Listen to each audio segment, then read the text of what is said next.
আসসালামু আলাইকুম এভরিওয়ান, কি অবস্থা সবার, কেমন আছেন সবাই? আশা করি সবাই অনেক ভালো আছেন। তো মেহেদি হাসান অনেক ভালো আছি। তো 2026 হ্যাপি নিউ ইয়ার সবাইকে। তো যাক 2026 ফার্স্ট ভিডিও শুরু করতেছি। তো চলুন, আল্লাহ ভরসা, অনেক সকাল সকাল আমরা ঢাকা এয়ারপোর্টে যাব, এই জন্য বেরিতেছি। আর যা সকালবেলা কোনো কিচ্ছু করলাম না, শুধু গাড়ি গ্লাসটা পুছে নিলাম। তেমন একটা পরিষ্কার হয় নাই, কারণ হইতেছে যে মানে কুয়াশা পড়ে আছে ভাই। কুয়াশার চোদনে মানে কোনো কিছু দেখা যাচ্ছে না, একদম সামনে খুবই ভয়ঙ্কর অবস্থা। যা বেরোইতেছি, অনেক সকাল সকালে বেরোইতেছি। আজকে ট্রিপটা অনেক প্যারা হয়ে গেছে আর কি। তো অলরেডি প্যাসেঞ্জারের মানে হচ্ছে কথাবার্তা তেমন একটা ঠিক ছিল না। তো চল না আপাতত বের হয়ে পড়ে আলাপ। তো যাই হোক, অলরেডি গাড়ি নিয়ে বেরিয়ে পড়লাম, তেমন একটা লেট করি নাই। আর আজকে প্যাসেঞ্জারটা হচ্ছে যে এইরকম, ওনারা আমাকে সকাল থেকে ফোন দিয়েছিল, মানে সকাল 5টা থেকে ফোন দিতেছিল, ভাই আমাদের যাত্রী পরে নামবে আগে নামবে। তার আগে একটা কথা বলি, তার আগে কথা হইতেছে যে যে মানে যাদেরকে নিয়ে আজকে এয়ারপোর্টে যাবো আর কি, তো রাত্রের সাথে ওনাদের সাথে কন্ট্রাক্ট। তো রাত্রেবেলা মূলত হচ্ছে যে মানে যে টাইমে নামার কথা ছিল, দেন টাইমটা পিছাই দিছে। এই জন্য হচ্ছে যে আমরা বেরোতে বেরোতে সকাল করে ফেলছি। তো ঘুমটাও ঠিক মতো পারতে পারি নাই। 10-15-20 মিনিট পর ফোন দিয়ে, দাদা উঠছেন কিনা, ভাই ঘুম থেকে উঠছেন কিনা, কখন আইবেন, মানে একটা বিরক্ত হয়ে গেছিলাম আর কি প্যাসেঞ্জার উপরে। তো যাক, মানে এক পর্যায়ে বিরক্ত হয়ে আমি বলছি, ভাই এত বারবার ফোন দিয়েন না, আপনি কয়টার সময় গাড়ি লাগবে আমাকে বলেন, আমি ওই টাইমে চলে আসবো। পরে বলতেছে ভাই ওই টাইমে লাগবে, আবার ফোন দিচ্ছে, মানে কি একটা অবস্থা, মানে মাথাটা নষ্ট হয়ে গেছে। তো যাক, প্যাসেঞ্জারের উপর মন খারাপ করে আসলে লাভ নাই। 2025টা আমার খুব খারাপ গেছে। মানে 2025-এ যা হারাইছি ভাই, তা কোনোদিন ফিরে কোনোদিনই পাওয়া সম্ভব না। ফ্যামিলি থেকে অনেক কিছুই হারিয়ে ফেলছি, বা ফ্যামিলি লোকজনকে হারিয়ে ফেলছি চিরদিনের জন্য। আর হয়তো বা তাদেরকে আর কোনোদিন ফিরে পাওয়া সম্ভব না ভাই। যেটা যায় সেটা কোনোদিন ফিরে আসে না। যেমন এই যে আজকে সকাল বেলা, মানে অনেক সকালে উঠতেছি, এই দিন কিন্তু আর ফিরে আসবে না যে টাইমে বেরোইতেছি। তো যাক, সবার জন্য দোয়া করি যে যেখানে আছে সবসময় ভালো থাকে। তো সবসময় সবার জন্য দোয়া করি। তো যাক, আলহামদুলিল্লাহ আছি আমি, যেমনই আছি আলহামদুলিল্লাহ আছি। তবে একটা জিনিস, 2025 সালটা আমার জন্য মানে ইতিহাসের প্রত্যেকটা পাতা মানে লেখা থাকবে। যে বছরটা আমার জন্য, আমার বয়স হইতেছে মাত্র 24 বছর। তো 24 বছরের ভিতরে মানে এত খারাপ দিন, এত কষ্টের দিন, মানে এত মানে মানে এত একটা বাজে একটা দিন বা বাজে একটা সময়, মানে এত মানে কোনোদিন কষ্ট পাইনি আর কি। কোনোদিন কোনো দিকে কমতি পাইনি, বা কোনো দিকে কোনো কিছু কমতি ছিল না, সব দিকে ভালো ছিলাম। কিন্তু 2025 সালটাতে আমি অনেক কিছু হারাইছি, যা আমি আপনাদেরকে মুখে বলতে পারবো না। অনেক কিছু হারাইছি, এক কথা মানে ফ্যামিলি থেকে অনেক কিছু হারাইছি, যেটা চাইলেও কোনোদিন আর ফিরে আনা সম্ভব না, বা অসম্ভব না, যা শুধু দোয়া করা ছাড়া। তো সবার জন্য দোয়া করি, সবাই আমার জন্য দোয়া করবেন। মাঝে মাঝে ভাই কিছু কিছু জিনিস মনে হলে খুব খারাপ লাগে। তো যাক, খারাপ করে এখন মন খারাপ করে লাভ নাই। এই দুনিয়াতে একাই আসছে ভাই, একাই যাইতে হবে। এই যে সকালে বেরোলাম, বাসায় পৌঁছাইতে পারবো কিনা কোনো গ্যারান্টি দিতে পারবো না। এই জন্য সবসময় হাসি খুশি থাকার চেষ্টা করি। বাসা থেকে বেরোই সবসময় হাসি খুশি বিদায় নিয়ে বেরোই, কারণ ভাই বাসায় যে যাইতে পারবো কিনা এটা কোনো গ্যারান্টি তো আমাদের ড্রাইভারদের নাই। তো যাই হোক, আর অন্য কথা হবে না। তো চলেন এখান থেকে প্যাসেঞ্জারে বাসায় যাই, যাওয়ার পরে ওনাদেরকে রিসিভ করে নিয়ে আল্লাহ রহমতে ধীরে ধীরে যাইতে থাকি, কারণ বাইরে অনেক কুয়াশা। তো কুয়াশার ভিতরে সবাই ধীরে ধীরে মানে ধীরে স্থির গাড়ি চালানোর চেষ্টা করবেন, মানে যতটুকু পারবেন একটু সেফ থাকার চেষ্টা করবেন। অবশ্যই দেখে শুনে গাড়ি চালাবেন সামনে, আর গাড়ি চালানোর সময় ডানে বামে উকি দেওয়ার কোনো চেষ্টা করবেন না ভাই। যাই হোক, সকালবেলা যাওয়ার সাথে সাথে ওনারা রেডি ছিল, তো রাস্তায় দাঁড়াইছিল মূলত। তো আমাদের বাসার পাশে থেকে আর কি, এলাকার আশেপাশে থেকে ওনাদেরকে নিয়ে যাইতেছি একদম মেইন রোডে আর কি। তো যাই হোক, আলহামদুলিল্লাহ সবাইকে ঠিকভাবে নিয়ে বেরোইছি। আর আজকে যাওয়ার সময় তো সিএনজি নিব না, দেন আসার সময় গ্যাস নিতে হবে। তবে ইদানিং কিছুদিন যাবৎ বা এত পরিমাণ কুয়াশা পড়তেছে, দিনের বেলা চোখে দেখা যায় না, এরকম একটা অবস্থা সৃষ্টি হইতেছে। মানে দিনের বেলা এত পরিমাণ কুয়াশা পড়ে যা চোখে দেখা যায় না, আর রাত্রেবেলা তো পুরাই মাথা নষ্ট হয়ে, মানে কুয়াশার জন্য আরও কোনো কিছু দেখা যায় না। তো যাই হোক, আজকে সকাল সকালে বেরোইছি। তো যাওয়ার পর আজকে এয়ারপোর্টে নাস্তা করতে হবে, সকালবেলা কিন্তু নাস্তা করে বেরোতে পারি নাই, যেহেতু অনেক সকাল সকালে বেরোছিলাম, অনেক পরিমাণ কুয়াশা ছিল।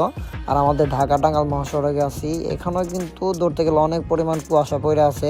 তো রাত্রেবেলা যখন আমি ঢাকা থেকে বাসার দিকে চলে যাই, ওই টাইমে হচ্ছে দেন কুয়াশা ছিল, এত পরিমাণ কুয়াশা ছিল ভাই, মানে একটা গাড়ি যে সামনে যাইতেছে দেন এটাও দেখা যায় না, শুধু মাঝখানে সাদা যে লাইনটা আছে দাগ দেওয়া আছে আর কি, এটা দেখে গাড়ি চালাইতেছি মেন এইখান দিয়া।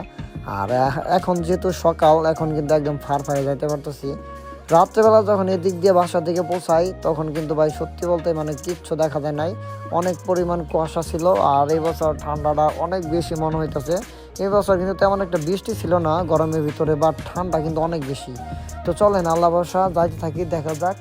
সামনে যাওয়ার পরে আজকে হালকা পাতলা নাস্তা করে নিতে হবে। সকাল সকাল যেহেতু বেরিয়েছি, হালকা পাতলা তো কোনো কিছু খাওয়ার কথা, বাট এখনও কিন্তু খাবার পাইনি। সামনে দেখি যাওয়ার পর হয়তো বা দাঁড়াইতে পারি। তো চলেন যাইতে থাকি দেখি। সকালবেলা হচ্ছে যে একটা জায়গা দাঁড়াইছিলাম আমরা, দেন হালকা পাতলা কিছু খাওয়ার জন্য, দেন ওনারা কোনো কিছু খাবার খাইলো না। দেন আমি হচ্ছে 1-2টা অল টাইম রুটি আর হচ্ছে 2টা কলা, দেন হালকা পাতলা দেন এগুলাই খাবার খেয়ে নিলাম। আর 1 বোতল পানি তো গাড়িতে সবসময় থাকে, তবে পানি যেটা ছিল দেন এটাই খেলাম, কারণ রাত্রেবেলা সব কিছু বইরা রাখছি। যেহেতু সকালে টিপে যাবো, এই জন্য সকালবেলা গাড়িটাও খুব সুন্দর করে ওয়াশ করে রেখে দিয়েছিলাম রাত্রেই, যেন সকালবেলা প্রবলেম যেন কোনো দিকে যেন না হয়। দেন তারপরে হচ্ছে যে দেন বেরোইছিলাম, ওই পানিগুলাই খাইছি পাম্পে দাঁড়ানোর পরে। দেন 5 মিনিটে আমার কমপ্লিট। তো খুব খিদা লাগছিল, রাত্রেবেলা খাবার খাইছিলাম রাত 9টা থেকে 10টা দিকে খাবার খাইছিলাম। তো খাবার খাই কিন্তু ঘুমাই গেছিলাম, টিভি থেকে আস্তে আস্তে একটু লেট হয়েছিল। তারপর বাসায় শুয়ে শুয়ে ফোন টোন চালাইতে মানে এমনি অনেকটা লেট হয়ে গেছিলো, এর জন্য হচ্ছে দেন ওইভাবে আর ঘুমা পারতে পারি না সকালবেলা। আর একটা জিনিস খেয়াল করবেন, সকালবেলা আসলে ঘুম থেকে উঠতে ইচ্ছা করে না শীতের দিনে, বিশেষ করে। গরমের দিনে তো কোনো সমস্যা হয় না, জাস্ট শীতের দিনে হচ্ছে সমস্যা। মানে সকাল সকাল ঘুমে থেকে উঠতে ইচ্ছা করে না, আপাতত 8টা 9টা বা 10টার আগে। যারা সকাল সকালে উঠেন অবশ্যই একটু কমেন্টস করে জানান কে কে সকাল সকালে ওঠেন। আর আমার ভিডিওগুলো যেহেতু ভয়েস ওভার করতে হইতেছে, ভিডিওগুলো সত্যি বলতে কিছুদিন পরে আপ দিতে পারি, কারণ হয়তোবা রোজার মধ্যেও পড়তে পারে বা রোজার আগে পড়তে পারে, তা গ্যারান্টি দিতে পারতেছি না। কারণ ভাই টিভির অনেক চাপের জন্য ঠিকমতো ইউটিউবে ফেসবুকে কোনো জায়গায় ভিডিও দিতে পারতেছি না। ইনশাল্লাহ সামনে ইনশাল্লাহ রোজার যে একটা মাস, তখন ইনশাল্লাহ ডেইলি ভিডিও দেওয়ার চেষ্টা করবো, কারণ রোজার ভিডিও তেমন একটা টিপ হবে না। তো সবাইকে রোজা রাখার জন্য তৌফিক দান করুক আল্লাহ তাআলা। তো আমরা সবাই চেষ্টা করবো, সবাই রোজা রাখার চেষ্টা করব। তো যাই হোক, তো চলেন যাইতাছি আল্লাহ ভরসা। আজকে জ্যাম জম নাই তেমন একটা, মাঝখানের লাইন দিয়ে যাইতাছি, বাম লাইন দিয়ে হালকা পাতলা জ্যাম আছে, বাট মাঝখানের লাইনটা হচ্ছে একদমই জ্যাম নাই, একদম ক্লিয়ারলি দেখাইতাছি এয়ারপোর্ট পর্যন্ত যাইতে পারবো আল্লাহ ভরসা। তো আজকে যেহেতু খাবার খাওয়া বেরিয়েছিলাম সকালবেলা হালকা পাতলা, আরে গোষ্ঠী মারছে বাম দিয়ে তো পুরো একদমই, সরি ডান দিয়ে তো পুরো একদমই পুরো চেগায় মেগায় দিয়ে বসে আছে। তাছাড়া কি করবো, আজকে যা আছে কপালে আমিও দিব মাঝখান দিয়া। যাক আলহামদুলিল্লাহ, মাত্র এসে পৌঁছাইলাম। আর আজকে কিন্তু এয়ারপোর্টের ভিতরে কিন্তু তুলনামূলক জায়গা নাই, তো এখানে কিন্তু কখনো পার্কিং করি না, আজকে কিন্তু এখানে পার্কিং করতে হয়েছে মাঠের ভিতরে, কারণ হচ্ছে রাস্তায় ভিতরে জ্যাম লেগে গেছে। গতকাল এয়ারপোর্টে আসছিলাম সেম অবস্থা ছিল, গাড়ি পার্কিং করার জায়গা নাই, বিদেশি নামে দাঁড়ায় আসছিল। তো বিদেশি নামে দাঁড়ানোর কারণ হচ্ছে যে আমরা দেন আইসা উঠাই না চলে গেছি, যেমন একটা লেট হয় নাই। আর কিন্তু আজকে ভাইসে গেছি কে ভাই আমি না ভাই, আমি আজকে একদম ভাইসে গেছি গে, কারণ আমি কখনো মাঠের ভিতরে গাড়ি পার্কিং করি নাই, আজকে ফার্স্ট এখানে গাড়ি পার্কিং করলাম। আর এখানে একটা ইউটার্ন আছে ভাই, বন্ধ করে দিয়েছে, একটা ভয়ঙ্কর অভিজ্ঞতা মাঝখানে পার্কিং করা, গোষ্ঠী মারছে ভাই। তো যাক, গাড়ি কিন্তু রাস্তা পুরো জ্যাম লাগে গেছে গা। আর বিদেশি যদি নামে ওনারে বলবো যে ভাই আপনি মাল নিয়ে আহেন, আনলে কিন্তু দেন এখান থেকে চলে যাবো, কারণ এখান থেকে গাড়ি ঘুরাই নেওয়া ওনাকে উঠাই নেওয়া সম্ভব না, কারণ রাস্তা প্রচুর পরিমাণ জ্যাম লাগে আছে। এজন্য হচ্ছে জানা আমরা যাইতে পারবো না, প্যাসেঞ্জারে বলে দিচ্ছি ভাই আপনি মাল নিয়ে আয়া পাইলেন, এজন্য বলতে সমস্যা নাই নিয়ে আসবো। তো দেখেন রাস্তা দেখি একটা অবস্থা, এই দেখেন, আরে বাপরে বাপ রাকিব ভাই, ভয়াবহ অবস্থা রাকিব ভাই। এয়ারপোর্টে এত পরিমাণ জ্যাম লাগছে, বিমানের মধ্যেও জ্যাম লাগছে ভাই, বিমানের মধ্যে জ্যাম লাগছে ভাই। হ্যাঁ তো যাক, অনেকক্ষণ যাবত হয়তো বা ওয়েট করতে হইব, কারণ যাত্রীর চাপটা অনেক বেশি, এজন্য হচ্ছে আমাদের কিছুক্ষণ অপেক্ষা করতে হবে, তাছাড়া কোনো কিছু কারণ নাই। দেখি আমাদের কতক্ষণ অপেক্ষা করতে হয়, তারপরে যেন এখান থেকে আমরা চলে যাবো। যাই হোক, এয়ারপোর্ট থেকে বেরোলাম। আজকে সত্যি বলতে এয়ারপোর্টে ভিতরে ভাই এত পরিমাণ জ্যাম ছিল, ভিতরে গাড়ি রাখার জায়গা নাই। আবার গাড়ি যেখানে আমরা ইউটার্ন করি, ইউটার্ন দেন বন্ধ করে দিছে। দেন এয়ারপোর্ট থেকে বের হয়ে দেন খিলক্ষেত যাইতে হয়, খিলক্ষেত থেকে ইউটার্ন করে দেন পরে আবার এয়ারপোর্টে ভিতরে ঢুকতে হয়। মানে হচ্ছে ইদানিং একটু বিমানে একটু সমস্যা করতেছে, তার কারণ হচ্ছে যে সকাল সকাল যে পরিমাণ কুয়াশা থাকে বা কুয়াশার জন্য বিমান যে টাইমে নামার কথা ওই টাইমে নামে না। যদি সকাল 8টায় নামার কথা থাকে বিমান, ওইটা নামতে নামতে দুপুর 12টা 1টা বেজে যায়। এই জন্য হচ্ছে একটু সমস্যা, মানে ইদানিং একটু সমস্যা হইতেছে বেশি। তো আমার যাত্রী কিন্তু আজকে নামে দাঁড়ায় আসছিল, এই জন্য হচ্ছে আমার কোনো প্রবলেম হয় নাই। আর আমরা আসতেও কিন্তু অনেকটা লেট করছিলাম, বেরোইতে লেট করছিলাম, যেহেতু বলছিল বিমান নাকি নামতে অনেকটা লেট করবে আর কি। তো আজকে কপালটা অনেক ভালো যে আসার সাথে সাথে পেয়ে গেছি, ওনারা অনেক ভালো ছিল, ওনারা হচ্ছে বললো ভাই আমরা বিদেশি লাগেজ মাথায় করে নিয়ে আসতেছি, আপনাকে গাড়ি নিয়ে ইউটার্ন করতে হবে না, দেন 2-3 কিলো বাইরে যেতে হবে না। পরে বললাম যে হ্যাঁ ভাই তাহলে আমার জন্য অনেক ভালো হয় ভাই, আপনার যদি 2টা লাগেজ কয় কেজি আর 20-40 কেজি যদি একটু মাথায় করে 4 জনে নিয়ে আসেন তাহলে কিন্তু হাতে মনে হবে না, তাহলে একটু নিয়ে আসেন। পরে বললো যে আরে ভাই এত না, সর্বোচ্চ 30 কেজি জিনিস নিয়ে আসছে আর কি। পরে বললাম যে দেখ আলহামদুলিল্লাহ ভালো ভাই, 2 জনে নিয়ে আসেন। পরে যেন কথা মতো ওনারা সবাই নিয়ে আসছে, আর নিয়ে আসার পরে কিন্তু আমরা বের হয়ে পড়ছি। তো যাত্রীগুলো আজকে খুব সুন্দর যাত্রী, মানে খুবই আচার ব্যবহার দেন খুবই ভালো, মানে আর কি সব নিজের পার্সোনাল টিপ, এর জন্য হচ্ছে এরকম অবস্থা। যদি অন্য কেউ টিপ দিত সেক্ষেত্রে কিন্তু একটু প্রবলেম হইতো। ঢাকায় আসলে ওনাদের অমুকখানে বাসা থাকে, তমুকখানে আত্মীয় আছে, অমুক জায়গায় হুমু মুতিমু আগমু খামু, মানে কি একটা অবস্থা সৃষ্টি করে মাঝে মধ্যে কিছু কিছু প্যাসেঞ্জার। আমি মাঝে মধ্যে কিছু ভিডিও বলি যে আপনারা যখনই গাড়ি নিয়ে মানে নিবেন আর কি ঠিকঠাক করবেন, যে ড্রাইভারের সাথে সব কিছু খোলামেলা ভেঙে নেবেন যখন আপনার গাড়ি মিট করবেন, তা না নিয়ে রাস্তার মধ্যে হেরে প্যাসেঞ্জারের সাথে ড্রাইভারের সাথে ঝগড়া আজকে দেখে খেলা। শীতের জন্য সবাই কিন্তু হচ্ছে যে সকাল 10টা 9টা 11টা 12টার আগে কিন্তু কেউ কিন্তু উঠে না। আর রাস্তাঘাটে কেউ যদি শীতের দিনে বেরোতে যায় আমরা, তাহলে কিন্তু 11টা 12টার আগে কিন্তু কেউ বাসা থেকে বের হয়, কিন্তু রাস্তায় বের হয় না। আর সকালবেলা কিন্তু রাস্তাঘাট একদম ফাঁকা ছিল, যখন আমরা গেছিলাম ঢাকার দিকে ঢুকে তখন রাস্তাঘাট একদমই ফাঁকা ছিল। এখন কিন্তু হালকা পাতলা 2 পাশের জ্যাম। আবার ঢাকা থেকে যেহেতু বেরোইতেছি, আর একটা জিনিস, ঢাকা থেকে বেরোইতে কিন্তু তেমন একটা জ্যাম খাইতে হয় না, বাট ঢাকায় ঢুকতে কিন্তু অনেক কষ্ট। শীতের দিন যেহেতু আমাদের গাজীপুর এদিক দিয়ে হচ্ছে যে বিকাল 3টা থেকে দেন সন্ধ্যা 7টা 8টা পর্যন্ত একটু জ্যাম থাকতেছে বেশি। শীতের দিন তো ভাই মানে সবাই তো চায় একটু রোদ উঠলে একটু মানে একটু গরম গরম ভাব বসলে তখনই কিন্তু বের হয়, সেম এরকমই অবস্থা হয়েছে। তো যাই, খুব খিদা লাগছে, খিদা লড়তে পারতেছে না, এয়ারপোর্টে খাওয়ার সময়টুকু পাই নাই, দেন গাড়ি রাখার জায়গা নাই, যেখানে গাড়ি রাখছি একটু পর ভাই সরাই দেন, গাড়ি ঢুকবো ভাই চাপায় রাখেন, হ্যাঁ বের করেন, এটা বেরোইব কি একটা ঝামেলার মধ্যে পড়ছিলাম ভাই আজকে, যা বলার মতো না। তো যাই হোক, এই ঝামেলা তার প্রতিদিনই পড়তে হয় না, যেহেতু শীতের দিনে একটু এয়ারপোর্টে একটু সমস্যা বেশি হইতেছে। বিমান যে টাইমে নামার কথা ভাই ওই টাইমে নামে না, যদি বলে সকাল 10টায় নামবো, ওইটা নামতে দুপুর 1টা 2টা বাজে যায়, এই হচ্ছে অবস্থা। তো যাই হোক 2-1 ঘন্টায় দিক সেদিক হইতেই পারে, কুয়াশার জন্য যারা এয়ারপোর্টে আসছেন বা ভিডিওগুলা কিছুদিন পরে পাবেন ইনশাল্লাহ, ভিডিওগুলো কিছুদিন পরে যাবে, কারণ হইতেছে আমার মেমোরিতে ভাই যথেষ্ট পরিমাণ স্টোরেজ ফুল। আর দ্বিতীয় কথা হচ্ছে টিভির চাপটা অনেক বেশি, ঠিকমতো ভিডিও আপলোড করতে পারতাছি না, এই জন্য মেমোরি খালি করতে পারতাছি না, এই জন্য ভিডিওগুলো হয়তো বা কিছুদিন পরে আপলোড। আরে গোষ্ঠী মারছে এই হ্যান্ডশিপ করে দেওয়ার লাগে, কি অবস্থা না একসাথে আছি আলহামদুলিল্লাহ ভাই। না ভিডিও দেখে গেলো আর কি, ভিডিও দেখে সমস্যা নাই, গোষ্ঠী মায়ের ভাই সাঙ্গে তুলে দিয়েন সমস্যা নাই। তো চলেন আল্লাহ ভরসা যাইতে থাকি, সামনে হালকা পাতলা একটু জ্যাম আছে। যাই হোক আমরা এয়ারপোর্ট থেকে মাত্র এসে পৌঁছাইলাম, আর এখন কিন্তু সব গাড়ি মিলে কিন্তু খাইতেছি। আমাদের স্ট্যান্ড থেকে এক জায়গা থেকে 5টা গাড়ি গিয়েছিল, 25টা গাড়ি। আর এই যে আরেক গোষ্ঠী মারার লোক, এই যে ডাকছে নায়ক আছে, আরেক গোষ্ঠী মারছে, দেন একটু খাই, দেন খুলে দেন, ধন্যবাদ, খুলে দেন একটু এবাকে ভাই।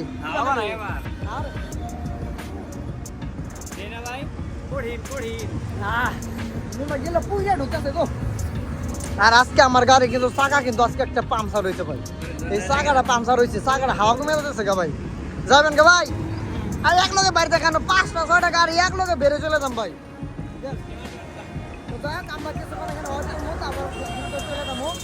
আর রাস্তা কিন্তু একদমই ফাঁকা হয়ে গেছে, আসার সময় তেমন একটা চাপ ছিল না, এখনো কিন্তু চাপ নাই। এই যে রাকিব ভাই আছে, ওনারে বিদায় যদি নায়কের মতো লাগতেছে, আর বাপ রে বাপ। ঠিক আছে রাকিব ভাই ধরিল যান। আর এই যে বর্তমানে আমরা কিন্তু এখানে আছি, আর এখন সবাই চলে যাবো একত্র হয়ে। ভাই এত পরিমাণ খিদা লাগছিল যা বলার মতো না, 2-3 প্লেট মতো ভাত খাইছি, খাওয়ার পরে কিন্তু বেরোছি, যেহেতু সকালবেলা একটু না খাওয়া অবস্থায় ছিল, খাওয়ার টাইমটা মানে পাইছিলাম না। সকালবেলা যাওয়ার সময় জাস্ট রুটি কলা এগুলাই কিন্তু খাবার খাইছিলাম, তারপরে কিন্তু আর কোনো কিছু খাবার খাইতে পারি নাই। দেন হচ্ছে যে দুপুর হয়ে গেছে প্রায়, এখন কিন্তু খাবারটা খাইলাম। তো যাক খাবার খেয়ে বেরোইছি, আর আমাদের গাড়ি হচ্ছে এই যে একটা সামনে আছে, এটা হচ্ছে আমরা যে হোটেলে খাবার খাইলাম ওই হোটেল থেকে বেরোইছে, দেন আমার আগে বেরোইছে, আমি পরে বেরোইছি। আমি আর আমার একটা ভাই ছিল একটু আগে যার সাথে কথা বললাম, তো 2 ভাই মিলে বেরোইছি। ওনাকে আগে যাইতে দিলাম, উনি আগে যাবে না, বলতেছে মেহেদি ভাই আপনি আগে চলে যান, আমি পিছিয়ে থাকি, মানে বলতেছে আর কি। পরে যাই হোক পরে বললাম ঠিক আছে ভাই আসেন, পরে আমার পিছিয়ে নিয়ে নিলাম ওনারে। আর এই যে সামনের যে গাড়িটা আছে এটা হচ্ছে আমাদের স্ট্যান্ডে একটা গাড়ি আর কি, উনি হচ্ছে একটু মুরব্বী টাইপের তো লোক, এজন্য ওনার সাথে তেমন একটা আমাদের আন্ডারস্ট্যান্ড নাই, কারণ ইয়াং জেনারেশন পোলাপান তো ভাই সবসময় ইয়াং মানুষের সাথে সবসময় চলাফেরা করে, আপনি একটা জিনিস খেয়াল করে দেখেন। আবার বুইড়া মানুষ যারা একটু মুরব্বী টাইপের লোক, ওনারা কিন্তু ওই লেভেলের লোকের সাথে উঠা বলা বা কথাবার্তা বলে এরকম। তো চেষ্টা করবেন সবসময় আপনার যে বয়সে লোক ওই বয়সের মানুষের সাথে চলাফেরা করার চেষ্টা করবেন, তাতে ইনশাল্লাহ আপনার জন্য অনেক ভালো হবে বা আপনি ভালোভাবে চলতে পারবেন, হাসি খুশি থাকতে পারবেন। কারণ একটা মুরব্বী মানুষের সাথে আপনি যেতে মানে কিছু কিছু মুরব্বী টাইপের লোক আছে খুবই দুষ্টু ভাই, আবার তাদের সাথে ভালো লাগে না ভাই। এক কথায় বলতে গেলে সবার সাথে মিলেমিশে থাকতে হবে, কার সাথে হিংসা পরনিন্দা করা যাবে না ভাই। তো চলেন এখান থেকে ডাইরেক্টলি দেখি পাম্পে যাবো, পাম্পের সিএনজি নিয়ে বাসার দিকে চলে যাবো। আজকে মন স্বাধীন ভালো নাই, সত্যি ভালো নাই ভাই আজকে। তো যাই হোক আলহামদুলিল্লাহ বাসায় চলে আসলাম, পার্টির বাড়িতে সবাইকে নামাই দিয়ে দেন আমার রেস্টুরেন্টের উদ্দেশ্য যাইতেছি। তো অলরেডি কিন্তু এখন কিন্তু নামিয়ে দিছিলাম, বেশি একটা টাইম লাগে নাই আসার সময়। তো আমরা মূলত ওখানে খাবার খাইছিলাম, ওইখানে সময়টা বেশি লাগছে। তারপরে দেন হচ্ছে আমাদের টাঙ্গাইল আলাঙ্গাতে পাম্পে গ্যাস নিয়েছি, তো ওইখানে অনেকটুকু সময় নষ্ট হয়েছে। কারণ হচ্ছে যে পাম্পে অনেক সিরিয়াল ছিল, আধা ঘন্টা 40 মিনিটের মতো আমাদের গ্যাস পাম্পে সিরিয়াল দিয়ে দেন গ্যাস নিতে হয়েছে। তো কি করবো ভাই, আজকে কেমন দিন হঠাৎ করে গাড়ির চাপটা অনেক বেশি, এই জন্য হচ্ছে যে আমার গাড়িতে একটু মানে গ্যাস নিতে একটু লেট হয়েছে। তো মূলত আমরা 4টা-5টা গাড়ি একসাথে কিন্তু এয়ারপোর্টে গেছিলাম, একই বিমানের যাত্রী আসছে। তো আর আমার গাড়িতে যে যাত্রী ছিল উনি হচ্ছে মেন একজন আমার বন্ধু আর কি, বন্ধু হিসেবে বড় ড্রাইভার আর কি। উনি হচ্ছে মেন, উনি হচ্ছে ওনার মাধ্যমে বাইরে চলে গেছিল, আবার ওনার মাধ্যমে চলে আসলো সবাই আর কি একই বিমানে, মানে ছুটিতে আসলো আর কি। তো যাই হোক সবাইকে রাইখা চলে যাচ্ছি। আর আজকে কিন্তু ভিডিওটা ঠিক মতন ভাবে করতে পারি নাই। তো আপনারা জানেন কিছু কিছু প্যাসেঞ্জার জন্য ঠিকভাবে ভিডিও করা যায় না। তো ভিডিও চাইলে কিন্তু ইনশাল্লাহ ঠিকভাবে করলে কিন্তু করতে পারতাম, দেন করি নাই আসলে। কি বলবো, কারণ ওনার ফ্যামিলি মেম্বার আমার মানে নিজেদের আর কি ফ্যামিলি মেম্বার ছিল, এজন্য হচ্ছে ভিডিওটা ঠিক মতো করতে পারি নাই। আর ভিডিও ভয়েস ওভার করতে হইতেছে এর জন্য, কারণ প্যাসেঞ্জার গাড়িতে থাকলে ভাই জানেন গাড়িতে তেমন ভাবে এক্সট্রা ভয়েস দেওয়া যায় না প্যাসেঞ্জারের জন্য। কারণ কি বলবো বা কি মাইন্ড করবো, এজন্য হচ্ছে যে ওনাদের জন্য আমার পরে ভয়েস ওভার করতে হয়। যেমন ফার্স্টে প্রথম যখন ভিডিও করছিলাম তখন হচ্ছে না ওপেনে মানে পার্টির সামনে আমি আর কি ভয়েস দিচ্ছি, তো ওনারা দেখি একটু মাইন্ড করে, এজন্য হচ্ছে ওনাদের সাথে মানে ওনাদের সামনে তেমন ভাবে কোনো কিছু বলি না। তো যাক যেটুকু বলার দেন ভয়েস ওভার করতে বলতে হয়। তো যাক আজকে গাড়িটা তেমন একটা পরিষ্কার করব না, যেহেতু আজকে রাত হয়ে গেছে, আর রাত্রেবেলা গাড়ি পরিষ্কার তেমন ভালো হয় না। ও আর আরেকটা জিনিস, তো আমার কিন্তু চাকা কিন্তু একটা পাংচার হয়ে গেছে। তো আপনারা কম বেশি সবাই জানেন চাকাটা পাংচার হয়েছে। দেখি আজকে গাড়ি পরিষ্কার করব না তার ঠিক ঠিকানা নাই। মনে হয় রাত্রেবেলা আর গাড়ি পরিষ্কার করব না, রাত্রেবেলা গাড়ি পরিষ্কার ভালো হবে না, চাকা ঘষা হলে ভিতরে পরিষ্কার তেমন একটা হবে না, এই জন্য হচ্ছে সকালে গাড়ি পরিষ্কার করতে হইব। তো যাই হোক আজকে ভাড়া ছিল হচ্ছে 5,500 টাকা ভাড়া দিয়ে দিচ্ছে আমাকে। আর ওনারা কিন্তু যথেষ্ট পরিমাণ ভালো মানুষ ছিল, আর হোটেলে খাবার বিল ওনারা দিয়ে দিছে। সকালবেলা মানে 2 বেলা বিল আর কি ধরতে গেলে দিয়ে দিচ্ছে, দেন 1 বেলা হচ্ছে বিল আমি আমারটা পে করছি, ওনারা হচ্ছে সকাল আমাকে পে করে নাই। কারণ বিদেশি আসার পরে যেন বললো একটা হোটেল থেকে রেস্টুরেন্ট থেকে দাঁড়ান আমরা সবাই মিলে একসাথে খাবো। তো আমরা 5টা গাড়ি একসাথে খাবার খাইছি, একই হোটেলে খাবার খাইছি সবাই আর কি একসাথে, খুব আনন্দ করতে যাওয়ার সময় তেমন ভাবে কারোর সাথে দেখা হয় নাই, কিন্তু ঢাকা থেকে ব্যাক করার সময় সবার সাথে কম বেশি দেখা হয়েছে। তো যাই হোক সবার লাভবাদ, আজকের ভাড়া ছিল 5,500 টাকা ভাড়া ছিল। তো আমার 1800 টাকা 40 টাকার মতো গ্যাস গেছে অলরেডি, কারণ একটা লোকাল টিপ মারছিলাম এই জন্য গ্যাসটা একটু বেশি লাগছে। তাহলে হচ্ছে গ্যাস লাগলো হচ্ছে আমার কত 1900 টাকার মতো গ্যাস লেগে গেছে ধরতে গেলে। আর 1,200 টাকা খোরাকি যদি নেওয়া হয় 5,500 টাকা ভাড়া, ধরেন আমি খোরাকি ধরলাম 1,000 টাকা, যেহেতু আমাদের 1,200 করে দেয় এই জন্য হচ্ছে 5,500 টাকা ভাড়া, খোরাকি হচ্ছে এখানে 1100 টাকা কিন্তু খোরাকি আসে, সেক্ষেত্রে আমাদের 1,000 করে দেয়। তো যাক যদি 5,500 টাকা ভাড়া ধরি সেক্ষেত্রে হচ্ছে যে 1,000 টাকা খোরাকি আর 1900 টাকার মতো গ্যাস, তাহলে হচ্ছে টোটালে খরচ হয়েছে আমার এখানে 1900 আর 1,000 কত হইলো, এ হলো খরচ। আর 2,600 টাকার মতো ইনকাম টিকছে আর কি আজকের টিপে। তো যাই হোক আলহামদুলিল্লাহ ভালোই টিকছে, কারণ টিপ ছিল না হঠাৎ করে হয়ে গেছে এই জন্য হচ্ছে আর কি গেছি। তো আমরা 5টা গাড়ি গেছিলাম, সব গাড়ি ভাড়া ছিল 5,500 টাকায় ভাড়া ছিল, সেক্ষেত্রে তারা আমাকে আর বেশি দেয় নাই, এই জন্য হচ্ছে যেন আমি আরো তেমন একটা ভাবে চাইও নাই। তো যাই হোক আজকে এ পর্যন্তই, আবার দেখা হবে নতুন কোনো ভিডিওতে নতুন কোনো কিছু নিয়ে গোষ্ঠী মারার ভিডিও। আল্লাহ হাফেজ।